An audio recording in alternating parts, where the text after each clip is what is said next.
So yan, dito pala tayo ngayon sa Bukhari, Pine Forest and Campsite. And yan. So ngayon, ito yung setup natin. Wala tayong ginamit na fly sheet ngayon. So tent lang tayo. Ito yung yung MH100 3P na tent. And ito si Shimmering, upgraded Shimmering. So meron tayong kinabit dito na ito yung knob sight na auxiliary lights. Yan, so knob sight na auxiliary lights to. So dalawa to, magkabilaan. Doon ay isa yung sa kabila doon. And ito may crash guard lang tayo na kinabit din. And yan, so ito crash guard. Tapos doon, ito meron tayo ditong ginamit na para sa side bags, support sa side bags. Yan, para hindi dumikit masyado yung side bag dito sa fairings ng scooter natin. Kasi yung tendency before, kapag dumikit yung fairings ng scooter dito sa bag, sa side bags natin, nag-i-imprint yung sa side bags na texture. Parang nag-i-imprint dito, parang nasisira yung side bags natin, yung fairings natin. Though not sure ako kung sa painting, sa spray paint ko yun, dahil yung spray paint ko before parang hindi maganda eh. So baka nag-thicker yung thicker yung layer ng spray paint ko, kaya soft yung layer sa loob. Kaya kapag may dumikit, parang nag-i-imprint, like parang tinest mo na idiin yung daliri mo, parang may nag-perform na fingerprint. So parang ganun yung kanyang behavior. So yan, pero make sure para safe na lang ito. Nagpagawa din ako nito sanang natin support para sa bracket para sa side bags, para hindi dumikit lalo yung side bags natin sa fairings. Yan siya. Yan, ito ginamit natin ngayon si Shimmering as generator ngayon. So yan, ito as always 72 volts 1 kilowatt natin na inverter. Nakarekta lang yan, connect dito sa charging port ng scooter. So yan, then ito dito na nakakonect positive and negative niya. Yan, then dito ko lang sina-charge yung aking emblot na wala battery ng Insta360 Ace Pro 2. Parang I don't know, for some reason parang may corrosion ata dito, parang hindi na siya umaandar for some reason. Teka lang, i-move until magkaroon siya ng charge. Pero yun, medyo hassle siya. And charging na siya. So yung ito, kukunin ko rin yung battery nito sa loob maya maya. And i-charge ko rin dito. Ayan, medyo madumi na, hindi ko na nalinisan. Ayan, so yan siya. Yan, then extension lang tayo dito. Yan, may ilaw tayo lang doon. Yung extension na dito papasok sa tent natin. Yan, yun dito na tayo nagcha-charge. Yan siya. So ito yung loob ng tent natin. And then ko nalagay yung mga gamit. Yung problem, hindi ako nakadala ng extra na ground sheet para sa loob. Yung ginamit ko na ground sheet na para dapat sa loob is nandito siya sa ginamit ko siya na ground sheet dito sa ilalim. So yung ground sheet na designed for ilalim talaga na binili ko is hindi ko nadala. Nakalimutan ko. So yun, Yun lang yung ginawa ko muna. So wala na munang ground sheet dito. Yan. Then, yan. So charging na yung mga phones natin and stuff. So I think around mga 6 AM siguro. Dahil nag-request lang tayo doon sa doon sa kay sir kanina doon, yung nagbabantay ngayon doon sa information center. Nag-request ako kung pwede mo nang dalhin yung scooter natin dito para ma-charge yung mga devices natin. And yan, okay naman siya. Pero mga around 6 AM siguro is dadalhin ko na siya doon sa taas banda. So sa part na pwedeng i-park yung mga motor. So yan, for charging lang tayo ngayon. Charge lang natin devices natin. And once na fully charged or mga 6 AM bukas, dalhin natin yung scooter dun sa taas. Okay. Then I think magluluto na tayo ngayon. Time check pala is 9 o'clock na. So nakatulog ako kanina. Then mga around 8 na ako nakagising. So mga around 6 ako natulog. Mga 8 na ako nagising. And habang nakatulog ako is ayan, pinacharge lang natin si Shimarin kanina dun sa taas. So I think nag-charge ako mga around 4:30 or 5 ata kanina. So mga 3 hours na charging bago siya na full. And yun, dun around 8 o'clock pinuntahan ko na dun sa taas sa information center nila banda, dun sa office nila. Kasi dun ako nag-charge kanina. Okay naman sila. And yun, after 3 hours, pinuntahan ko na lang doon. And then, kinausap ko si sir if pwede ko dalhin yung scooter muna dito. Yan. So, medyo hassle ito. Gamitin si 7 kilowatts natin na balance type. Hindi ko makita ito yung code. Makikita ba natin yung code?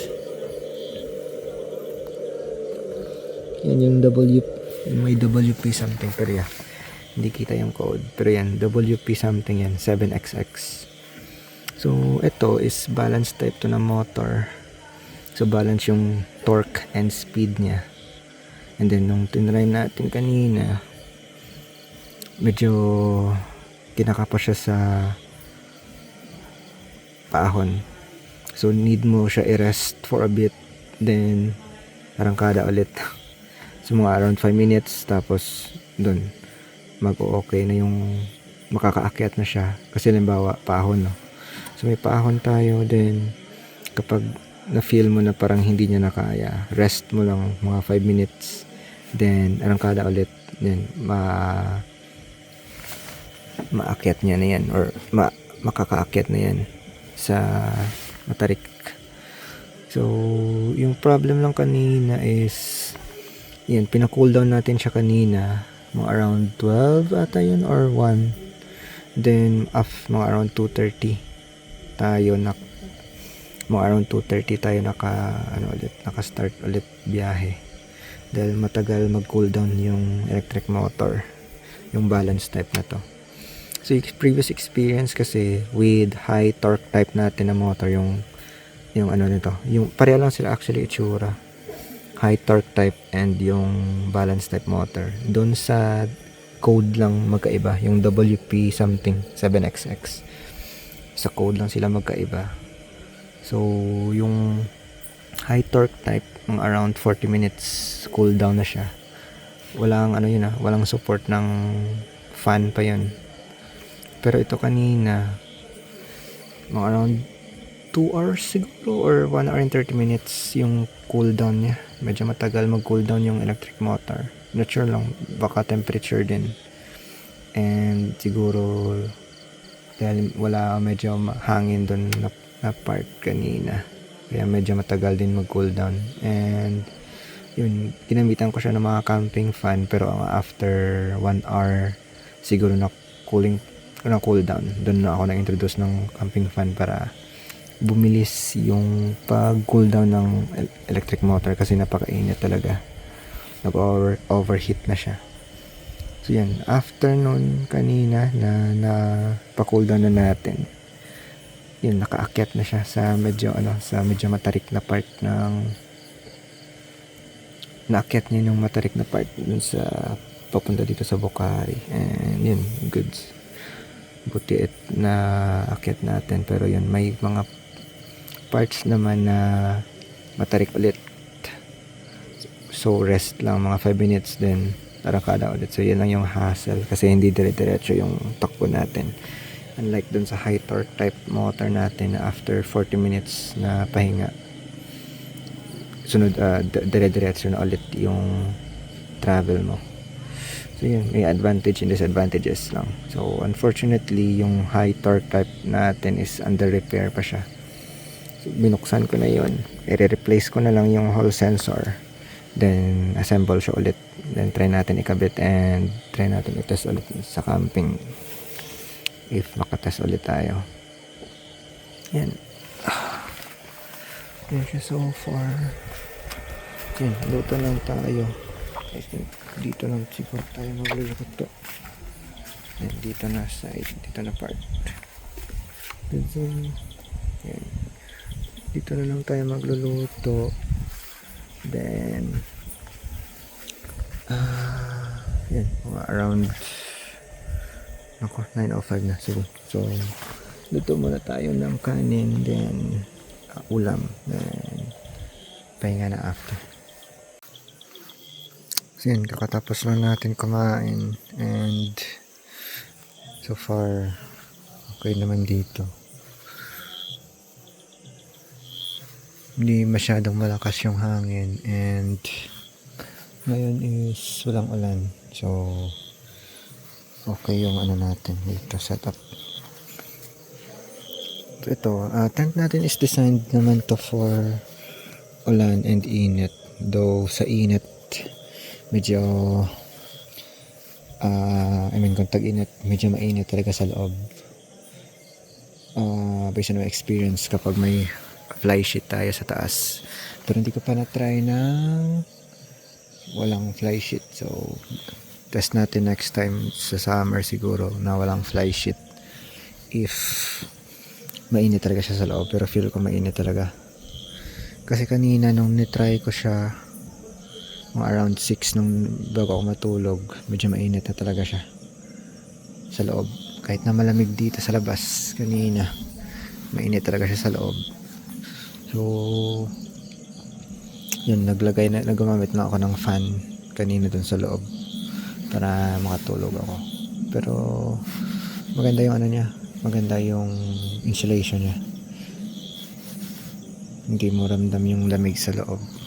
Well, based on my experience lang kanina, pero check natin mamaya kapag matulog tayo. Then dito meron lang tayong gripo dito. Ano na to na may punit to, pero ginamitan ko ng parang ano to, parang sealant ata to. Nakalimutan ko na yung ano niya, pero sealant siya. So ngayon hindi na tumutuloy yung tubig sa napunit dito na part. So good thing na sealant yung ganito. Yun lang, yung problem lang is may mga mancha siya. So tinatago ko na lang siya sa plastic para hindi mag-spread yung mancha. Yan, may mga block na naalis. Yan.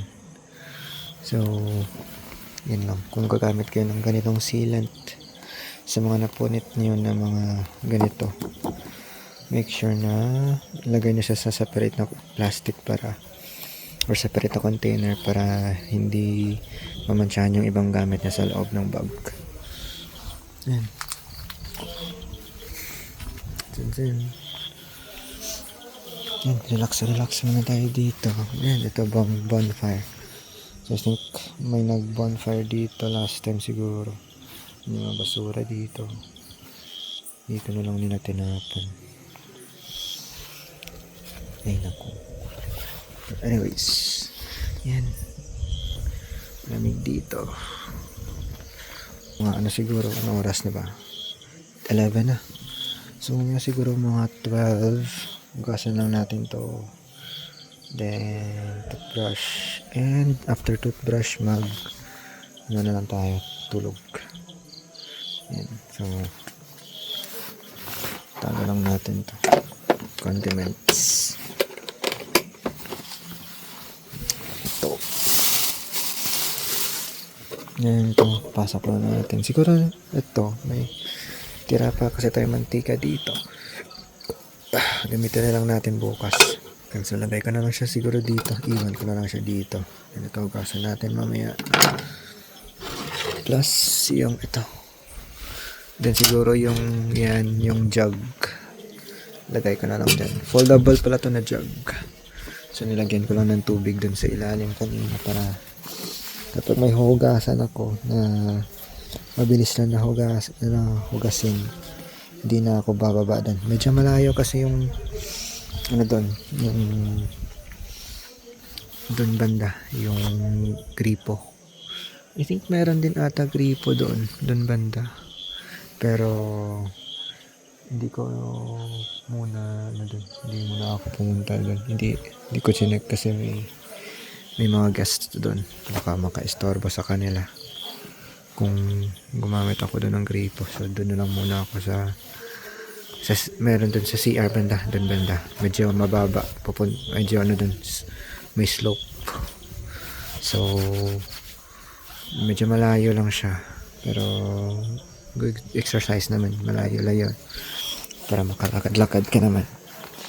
Yan, very nice. So yun lang, ano na lang natin to, itago na lang natin to sa loob mamaya. And ito, disconnect lang natin.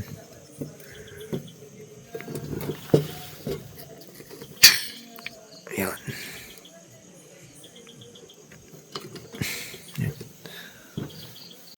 And so, second day na natin dito sa Bukhari.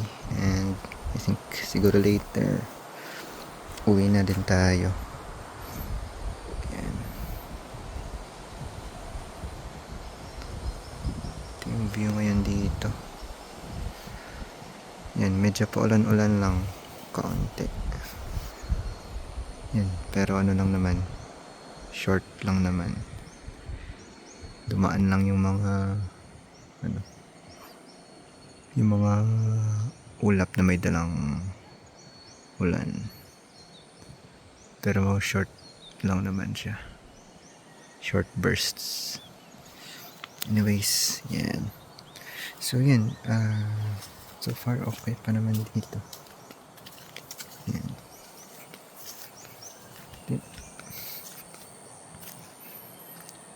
Yan, ito lang yung sinetap natin. Hindi na tayo nag-fly sheet.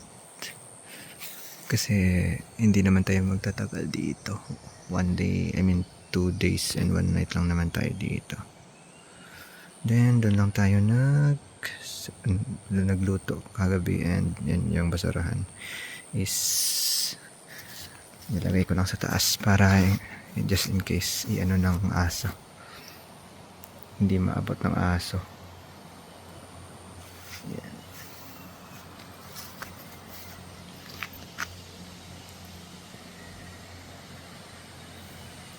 Time check ngayon is 9:17 na. So siguro mga 12 dapat siguro mga 11 or 12 prepare na tayo mag-pack out ng gamit. Yan.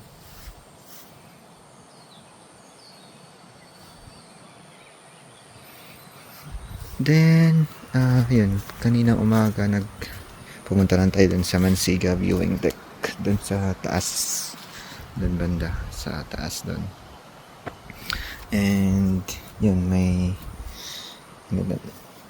nag-nood lang tayo dun ng sunrise. And then, yun, nung bumaba na ako, yun, na-meet ko si Sir Roberto.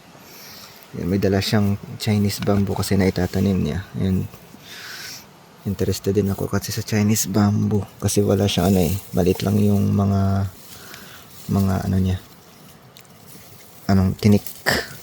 Yan, ito yung yan. So binigyan niya ako nito. Yan, So tatanim ko na lang ito mamaya. Yan.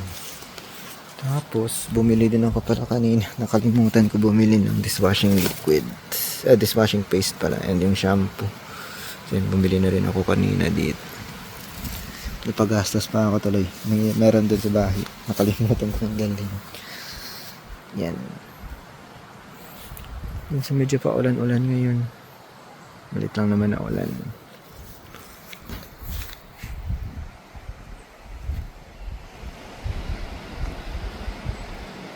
May mga madilim na ulap doon banda. Baka hindi na din tayo mag-lunch siguro. Doon na lang tayo sa flower garden siguro hindi ko sure kung pwedeng kumain doon sa flower garden eh. So kung pwedeng kumain doon na lang tayo siguro kumain. Then check lang natin yung flower garden kasi hindi pa ako nakapunta doon. Then if ever hindi ako makakain doon lang tayo sa Bamboo Cafe kakain. Okay? Kasi madadaanan din naman natin mamaya yun. Yun. So yun lang.